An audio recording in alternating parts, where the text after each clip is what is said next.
我怀疑我这块银元是假的啊，人家的越黄越白啊，我的越黄越黑。大爷，你这个银元这个黑色啊，是它外边的包浆，银元时间长了都是这样的。哎，你这个状态还挺不错，你看还是一块北洋短尾。我知道是一块龙洋啊，人家的越白又亮，我的你看啊，越看越不得劲。哎，你可能对银元不懂，有些银元啊，它背面发白发亮，那是别人保存的比较好，而你这个应该是和啥东西接触了，哎，背面你包括它这边齿，这都是一眼开门的状态，品相还是超级好，尤其是它这个龙鳞，你看摸上去这有点割手的感觉。是不是2年前我蚊虫叮喷除草剂喷的来，换柜子的时候怕虫咬烂了？怪不得这壁面会发黑，原来你上面喷除草剂了。哎呀，除草剂它是酸性，哎，银元遇到除草剂发黑很正常。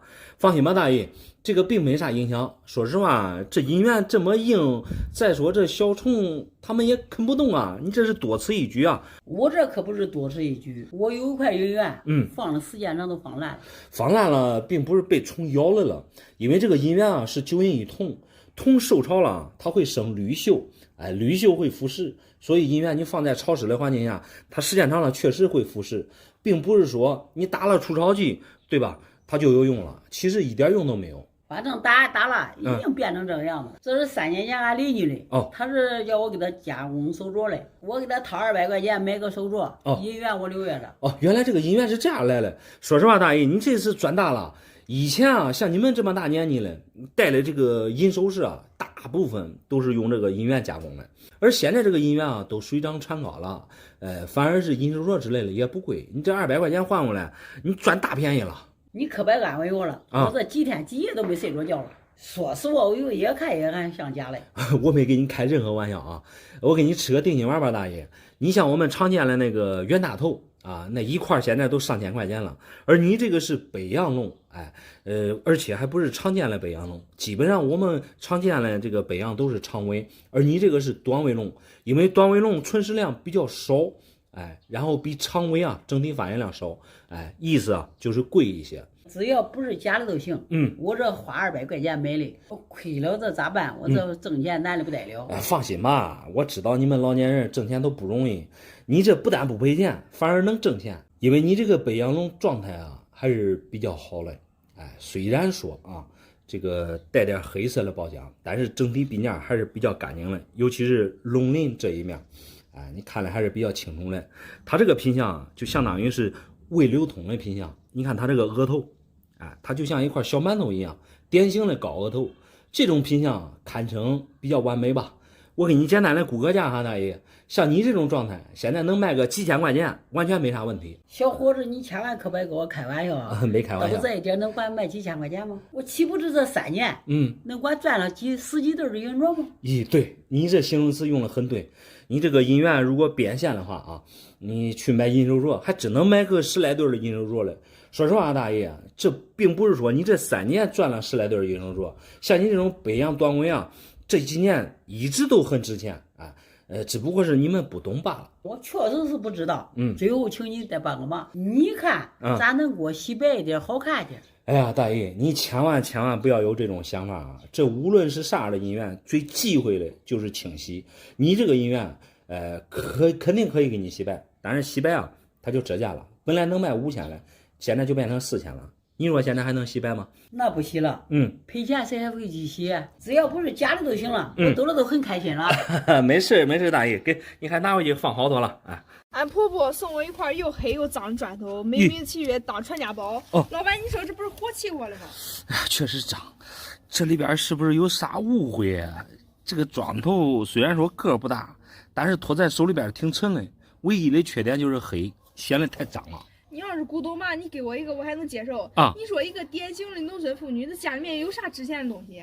你可不要小瞧农村人，自古以来都是长保于民。既然恁婆婆说能当传家宝，应该就有一定的道理。你像普通的砖头，它不会有这么沉啊。另外，这外边有点脏，但是里边你看这都露白啊，这很有可能有一定的来历。能有啥来历嘞？我告诉你吧，这东西哪来嘞？这是欠人家100多年前老灶台的时候从里面抠出来的。那就对了。你想想，过去100多年前的灶台，从里边取下来的东西，那肯定是过去人专门放进去的。恁婆婆把它当宝贝留给你了。一块破砖头，你说它能有多少用？它就算过去清朝了又能咋样？能当饭吃吗？你像普通的这个砖头啊，肯定卖不上钱。再说过去的砖头它也不长这样，过去都是青砖，几毛钱一个吧。但是你这个整体你看发白，这哪是普通的砖头啊？这是我现凿用刀划嘞，然后我拿的时候用夹子夹过了。我也很好奇，这里面为啥会发白嘞？发白啊，就说明它里边不是用泥做出来的，泥巴烤出来的砖头重量并没有这么重。你别说用钳子夹，你就是把它砸碎，它也不可能发白。我看啊，有可能是一块银砖。银砖？这怎么可能嘞？银砖不应该是白的吗？这又黑又脏，给个木疙瘩啊！又黑又脏就对了，那是放的地方比较特殊。你想想灶台，那是做饭的地方，整天烟熏火燎的，白白的雪花银，它被熏黑啊，也实属正常。雪花银？啥是雪花银？这雪花银咋长成这样子嘞？雪花银就是过去最纯的银子，它的外表啊就像雪花一样白，含银量能达到99%以上。你像过去人使用的那个碎银子，包括1两到50两重量的银锭，它的含银量都是雪花银。因为过去啊它是银本位，只要是雪花银都可以按一定的重量去买东西。但是看你这个器型啊并不老，因为过去银锭啊银元宝全国各地都有一定的器型和重量，也就是说都是统一的。像我们常见的馒头锭、盘丝锭、牌坊锭之类的，像更远一点的银锭之类的，都有明显的特征。你包括过去的碎银子，它有很多啊都是那种大锭分段截下来的，但是你这上手一看都不是老的，你这个形状一看啊，这都是近代的东西。因为上面你看没有明显的落款，前后这都没有，只能按现在的银子价钱来给你算钱，也就是有几斤重直接按斤称，按克来算钱。重量其实我都已经称好了，整是3斤6两，1两不多1两不少，准着嘞。3斤6两那就是大正常了，正好是1800克。你说谁家的砖头就这么大个头的，能有3斤6两重？根本就找不出来第二个。1800克，你按6块钱一克来算的话，正好这就是1万多的这个银价。1万多？不会吧？对，这价钱我喜欢的很啊！我以为俺婆婆逗我玩嘞，这很不可思议啊！这有啥不可思议不思议的？银子基本上就是这价格。你这不是过去的银锭，如果是过去50两的银锭啊，那都10来万的行情价了。这个多少啊，还是有点区别的。这价钱我很满意，我今天就不拿回去了，我现脏还是直接变现吧。毕竟这是恁婆婆给你的传家宝，我建议你啊，还是留一留，或者是跟恁婆婆你再商量一下。不商量了。不商量？那你不商量的话，那我给你留一留。如果说你跟恁婆婆有啥分歧，或者有啥变动，到时候咱俩再沟通，省得因为这一块东西，对不对？再弄得婆媳关系不和谐了。好吧。谢谢老板。没事。老板，我这手里有一块皇帝头像的银元听说是非常少见别人家都是1条龙，我这可是2条龙啊。你还这么说，你这个银元确实是双龙，上面写的还有字“光绪皇帝遗像”，那背面这个人就是光绪皇帝的头像。我没骗你吧？我这块银元正儿八经是家传下来的，含银量为100%，用牙咬都能咬得动。这号的银元，你为啥要用牙咬嘞？就是现在银子软啊。银元的银子其实并不软，它是9银1铜配比而来的，防止呢就是在流通的过程当中容易磨损，所以说含银量100%有点夸张。通过笔面来看的话，确实是银的，但是这包浆并不老啊。我说俺爷给我都6、7年了，他去世之前留给我的。如果不是孩子准备买房子的，我跟你说，我都不轻易拿出来卖。爷爷才给你6、7年，这可算不上家传啊。一般家传的银元可都是过去祖辈们使用过的银元。因为过去的币制改革啊，废除银本位之后，使用法币，老一辈人留下来的才算是家传。拿这个买房子有点自不量力了吧？啥呀？咱这边的房子便宜，我儿子是个美术生，我准备给他在杭州买房子。杭州那边的环境好啊。你先不要扯那么远，我知道这个美术生啊，平时学习开销比较大。是嘞。一般家庭供应的话，确实是花不少钱。对。在杭州买房那可不便宜啊，2居室少说200-300万，位置好的核心地段，估计会更贵啊。咦，贵不要紧，我爷给我留这块银元，这不是顶着了吗？比那个慈禧寿制双龙还少。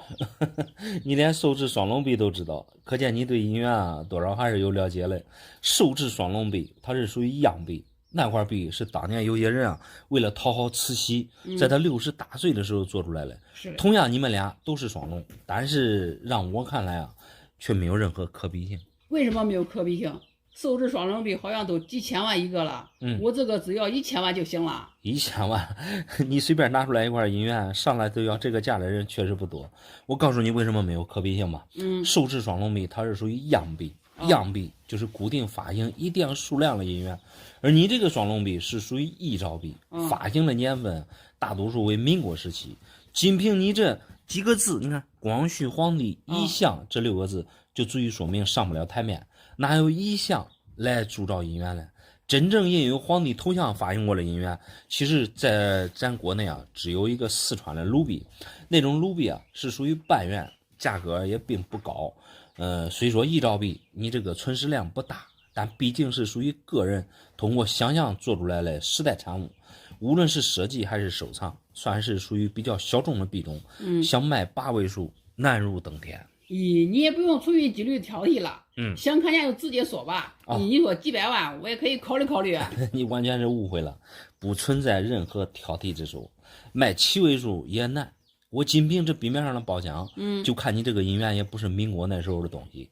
银元你随便放个几十年，不带有这种褒奖来。你看它这种发黑的褒奖比较浮，很容易就做就出来了。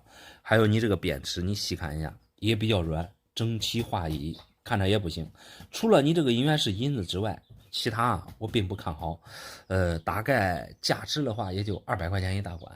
200块钱？对，你别逗我了。没有200万，我恐怕在杭州也买不到什么好房子。你说的对，200万在杭州买房确实够呛，因为你这个银元啊，我是整体看着不舒服，有可能呢也在这个之前在古玩街买来。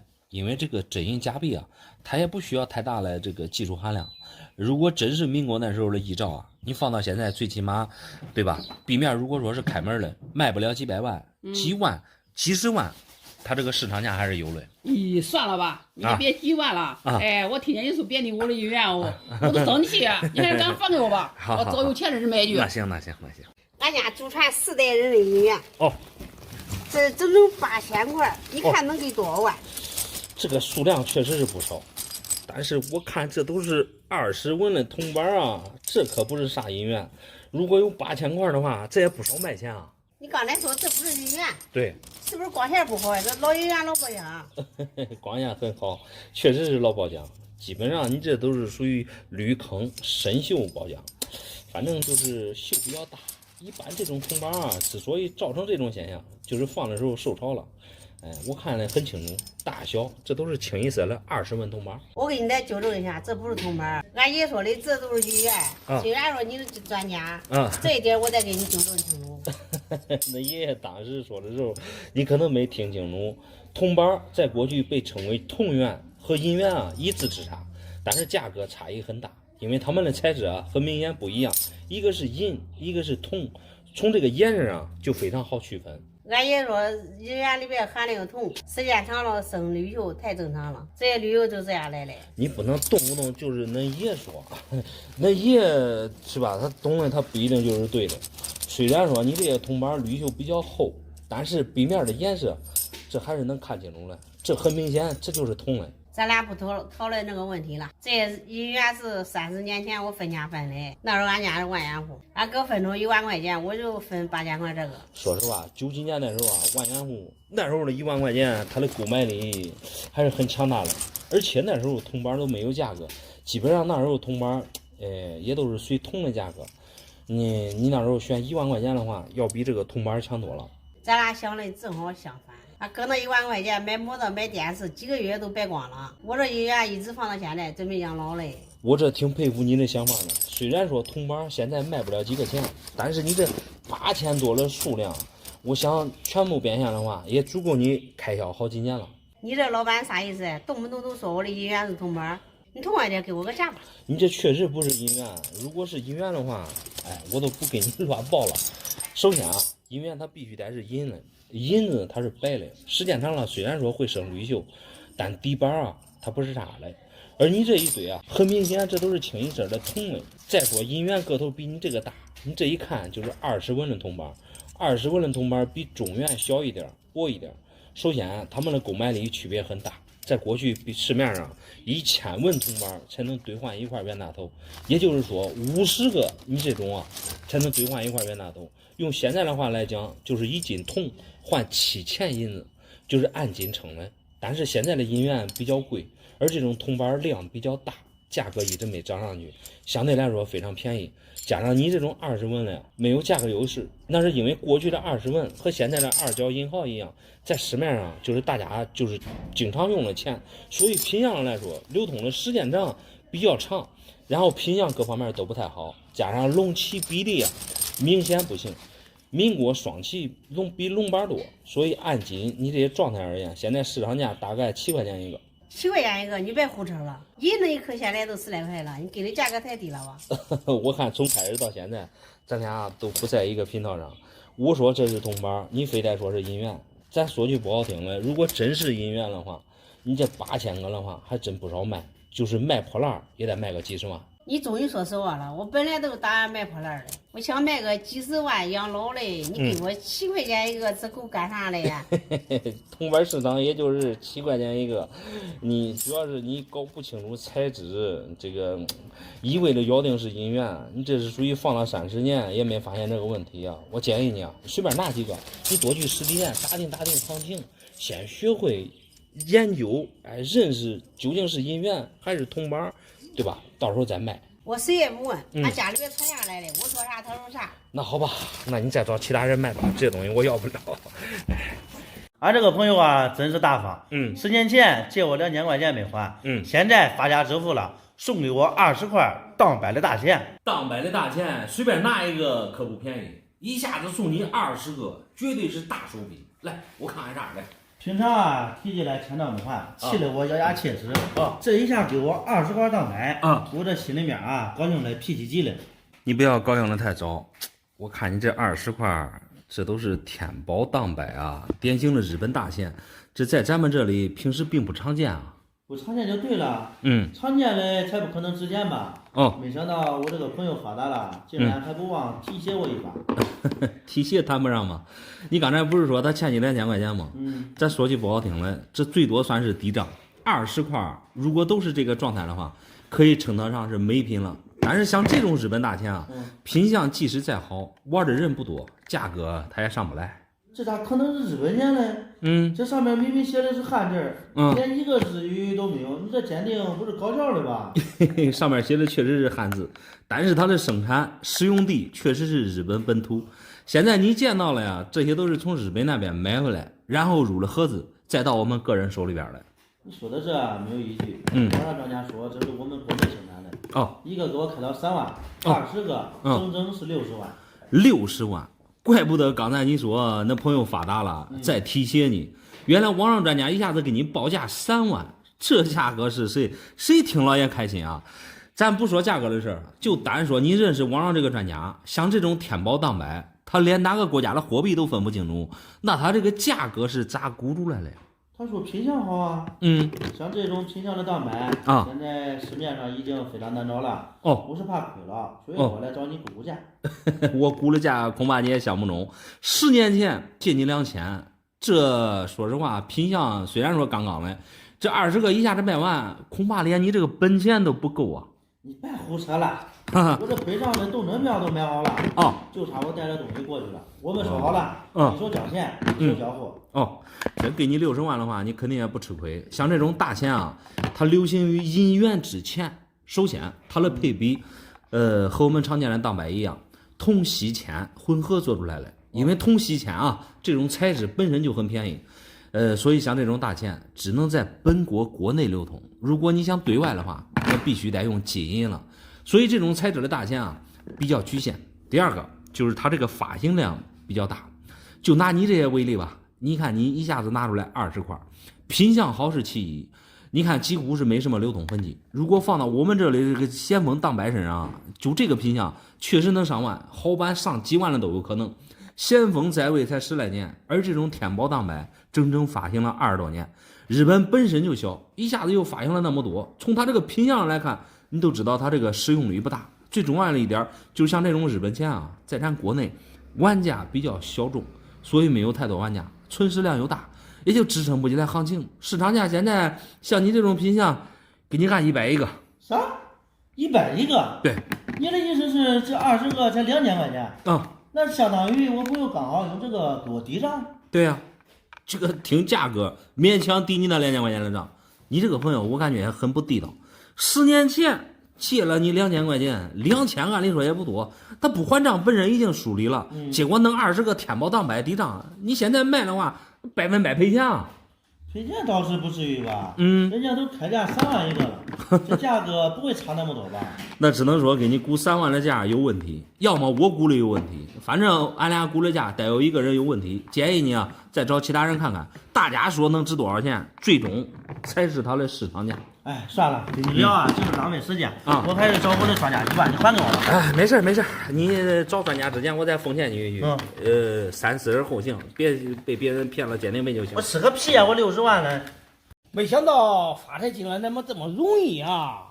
逛一趟国际，竟然让我捡一个好品相的赵总，竟然还有一大号的赵总1两。呀，这哪是大号的赵总1两啊？你这个单从正面看的话和赵总一样，你反过来的话，这区别还是很大的。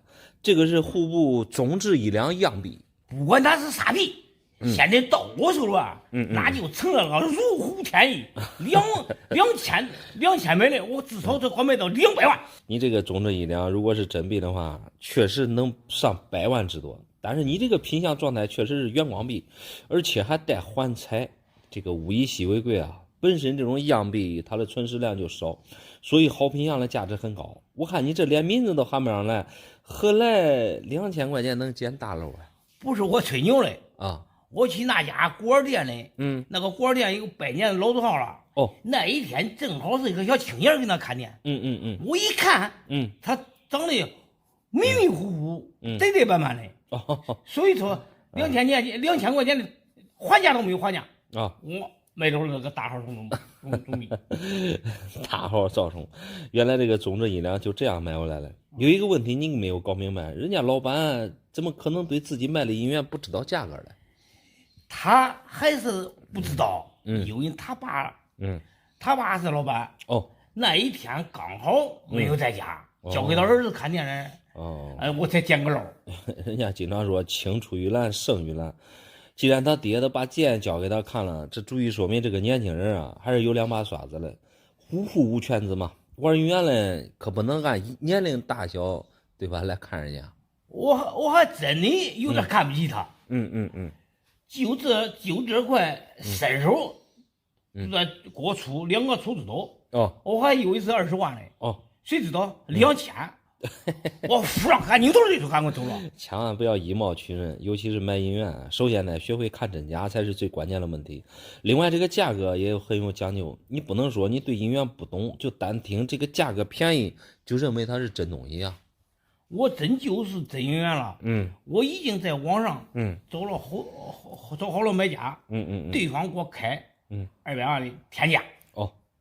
我这买车买房，那梦想不都规划好了梦想？有梦想是好事，再说句不好听的啊，人家那200万也不是大风刮来的。既然今天你给我拿回来了，我就给你简单的说道。首先，这个户部总制1两啊是属于样币，并不像你说的是赵总1两，这个从名字上有差别。既然是样币啊，它就没有发行过，它这个存世量是非常少的。既然古玩店里有啊，一般都会把它当作镇店之宝。毕竟我们个人开店的，几百万一块的银元不存在说让你一个不懂行的去捡漏，最起码来个市场价也很正常。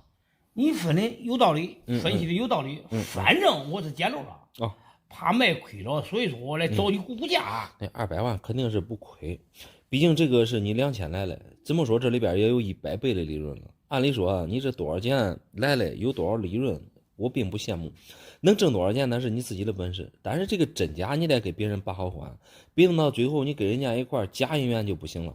首先啊，你看他这个包浆，刚才我说了是属于环材，环材确实稀少，但是你这个环材这一看这都是做上去的，这是第一个疑问。第二个，壁面压力咱就不过多的讨论了，咱就看它这个边尺啊，一块银元再造假，它这个边尺造不了假，从头到尾你看没有任何变化，所以说我看你这个银元不行，反倒是银子没啥问题，这一看就是含银量杠杠的，这真假啊，这瞬间都打脸了。你这鉴定结果不影响我发财的路，只要那位朋友，王老板给我出200万。没问题就行了。你找买家的话，你最好还是把眼睛擦亮，别遇到那些网上乱七八糟的专家。等你把东西拿到之后，再给你要一些鉴定费之类的，说实话就搞笑了。你说的问题，都不存在。哦，不存在。现在是有钱的人，他们手里有钱，他买不到这东西。关键是他们买不到我这个好东西。那行吧，那既然咱也没啥可交流了，那在这里都祝你梦想成真吧。给。好的，感谢那个沙屋的老板头，不然我也不会建大楼啊。俺朋友家传一块冤大头，上面说带个燕子的不是值好几万吗？现在呢，他3000块钱卖给我了，这是我想着我大赚一笔的。你还真别说，这个确实是燕子版，因为壁面带一些乱七八糟的包浆，不仔细看的话，还真是不好区分。既然价值好几万，现才3000卖给你，你不感觉事有蹊跷吗？这有啥蹊跷啊？俺朋友现在呢，他着急用钱。这便宜相当于是肥水不流外人田，正好我也接他的急了。哎呀，你像平时的江湖救急啊，无所谓，但是价格错的多了就得警惕了。尤其是壁面包浆，你看这看起来怪怪的，壁面看起来啊，两面都露贼光，还有铝锈。总感觉太浮，看来你这完全对银元不太懂啊。银元呢，我确实不懂但是只要能挣到钱不就行了吗？那是。再说我都上网上查过价了，价值还中嘞现在。那价值是否可观啊，并不是用嘴说嘞。你这连真假首先都搞不明白，你还想从中赚钱会很难啊。再说了，银元无论什么版，它的价格并不是一成不变的，你能查到的价格，并不代表啊它就能卖到这个价格。我现在不想立马出手，我想在手里边再放个几十年再说。说不定以后啊，给儿管换套房子呢。你想的确实很美好，但是谁也没法给你做保证。这银元呢，给你还拿回去，我只能祝你梦想成真。你别急啊，本来我是想放个几十年嘞。这烟头做的没钱给俺朋友了，你看能卖几万。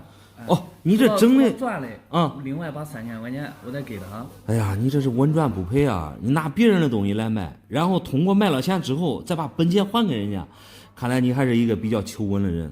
没给那朋友钱，我就替你松口气。这块银元我看不对，可能你这个如意算盘要落空了。建议你啊，还是把银元嘞，还给那朋友，不要从中作梗了。啥意思？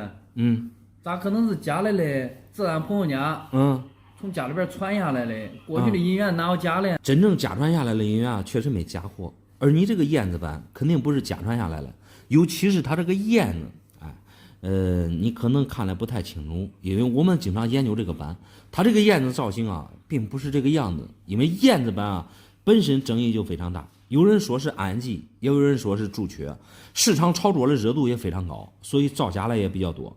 通常造假都是拿一块普通的3件元大头，然后再做一个燕子的造型，给加上去的。但是你这个燕子版太讲究了，连3件的元大头这都不是一眼开门。刚才我说的露贼光的意思啊，就是你这个银元壁面不开门，压力不够。因为元大头啊，它是最基础的银元，我们经常上手，真假嘞还是一眼能够区分出来了。你看它的这个边尺非常软，压力整体都不够，包浆而且太浮，尤其是它上面的铝锈，这都是做旧上去的，典型的真银假币一枚吧？真银假币？对，这个不是燕子版的吗？对呀。你都说这个管值多少钱嘛？我管挣多少钱，你直接告诉我就行了。你别说挣钱了，3000块钱你这幸亏是没给那朋友，不然的话你这赔的稀里哗啦。真银假币啊，目前也就是一个银价而已，200块钱以内的样子吧。200？对，还以内？对。你在我估的是哪一出啊？家传下来怎么可能都卖2000嘞，你这不是胡扯的吗？我都跟你说半天了，你还是没听明白。这种银元啊，有可能是前几个月才生产的，哪来的假币是假赚来的？你这个朋友很明显是忽悠你了。市场价也就200左右，如果你想从中挣钱的话，你回去问问他50，看看他卖不卖给你，看他怎样回复你，一切就真相大白了。你没忽悠我吧？没有。这弄半天是假的啊，我还以为是真的嘞，就让我瞎高兴了。对你这没上当就已经够幸运的了，哎，回去还还给他吧。中，老板。这一次分家直接分了100块带龙的银元，我这上网一查，价钱喜欢人啊，这一下子直接从草根升级成亿万富翁了。说实话，现在带龙的银元一块真不便宜，分家分100块，确实不是个小数目。来，我看看都是啥的。这一下子卖完，我还真没想好啊，这个钱该怎么去花。如果你有实力的话，我准备先卖一块换点钱。你这哪是啥银元？这和我们分币个头差不多，这是一角的镍币，上面确实带龙，但是很廉价。这不是因为是什么？在我们家里已经传5代人了。这一次分家，多亏我聪明呀。2间宅基地我都没有要。我只为了得到这100块老银元。是不是银元不带给你胡扯的？银元个头比他们大多了，你这是镍币一角，大小你可以看一下。再说这上面写的很清楚啊，一角这个是溥仪在东北当傀儡的时候发行的，镍币容易磨损。哎，你看这上面的字口图形，这都看不清楚了。明明看得很清楚，你可不能因为这一点小毛病挑毛病啊！没有，人家专家都说了，都给我价了。100万一个，少了可不行。100万一个，其实像你这天真的人啊，我每天都能遇到很多。价格先不讨论，就讨论你这么大个头的，大多数啊都是1角的、2角的。这个10个1角啊，在过去就像那种银毫可以兑1个冤大头，因为过去是银本位，1角的银毫重量正好是冤大头的1/10。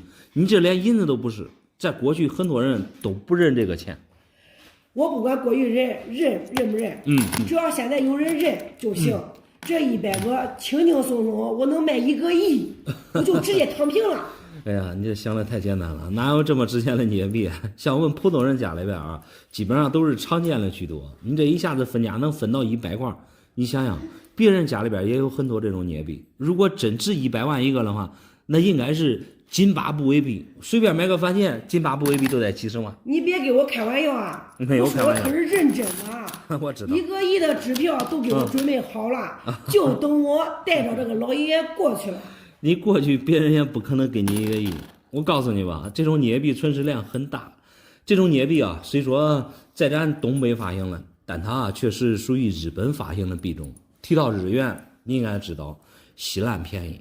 量大也就注定它卖不上价钱。无论我们玩什么币种啊，你只需要记住一句话：品相差了根本就卖不上价。镍这种材质本身就不值钱，它和那个铝价格差不多。做出来的钱币啊，最容易变形了。你自己可以看清楚来，你拿过来了10个，这里边得有8个，这基本上都是模糊看不清楚了。这在我们币圈里边用流通痕迹很明显来形容。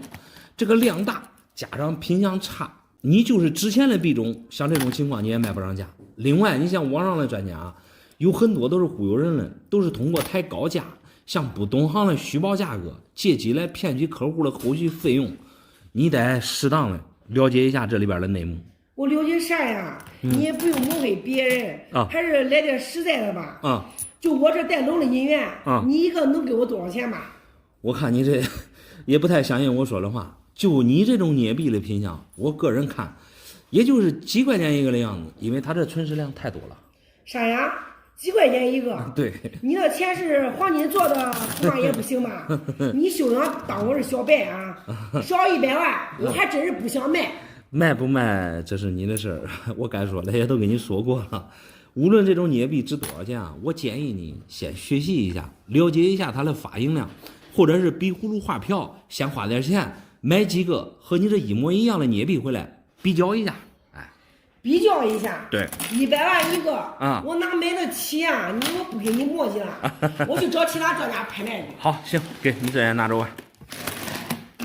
俺儿子准备在城里买房我平时这也没啥积蓄我就把家里的珍藏的宝贝拿出来兑换兑现。你这3根宝贝，如果我没看错的话，这2根是雪花银，另外一个这个是无良的长条，这咋锈迹斑斑的呀？那它上面是它的包浆，我妈传给我的时候就那样。另外2块银锭，我用20块银元给别人兑换了。20块银元换了2根银锭，你这操作有点让人摸不透啊。含银量确实是没啥问题，这重量怪得有1斤多。另外一块这个无良的长条也不像老假，你见过谁家的黄金会生锈了？这3样东西，你这换想着要多少钱？要多少钱？那你看着给吧。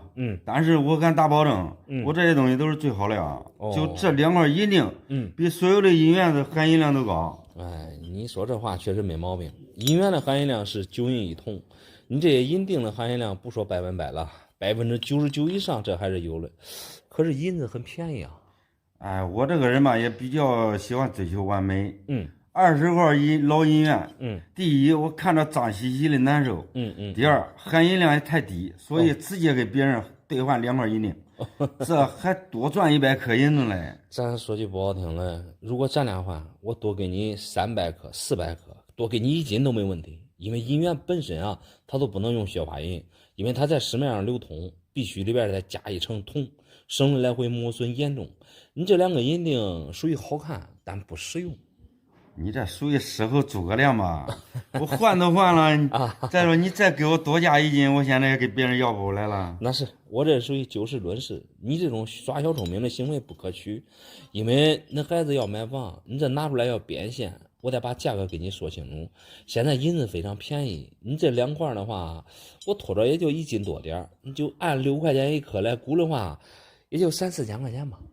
哎，3、4千就3、4千吧。即使是银元的话，估计也卖不了几个件，因为银元含银量更低。你这种一味的只追求含银量，只能是自欺欺人。银元的含银量再低再不纯，他们也不按银价算。就以我们常见的冤大头为例，通货价1块1000一个，20块就相当于2万了，不比你这3、4千香吗？能卖2万，真的假的呀？我这都给别人都兑换了啊！你这样说有啥意思？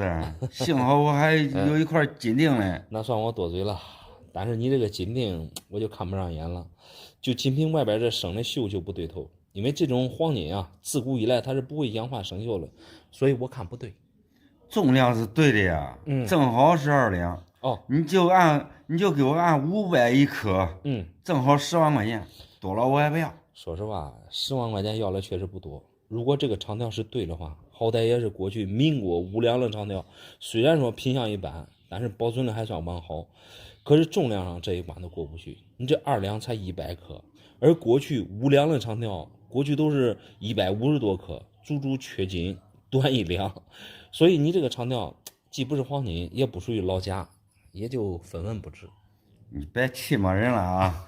咱啥东西在你这里都变得不值钱了呀？没有。平时好歹我这个人也够聪明的呀。那是的，你聪明和你这些东西没关系，咱们也就是就事论事。本来你这20块银元啊可以救急用的，结果你嫌弃含银量不足，炼银子了。另外这个无良的长条嘞，纯属于假类，所以暂时啊你还卖不掉。你该不会是看我急用钱诈唬我了吧？没有，我这好歹也是真金白银啊，正儿八经的硬通货。真金谈不上，白银确实是真的，价格大概就是刚才我给你估的那样。我也不跟你开玩笑，说真的，如果你这2个银砖啊还能找到兑换的那个人，抓紧时间给别人换回来，好歹儿子买房等着用钱了，能帮多少是多少，总比你这卖3、4千块钱强，你说嘞？那我说了不管用啊。那是。那算了，我再去其他地方看看吧。好。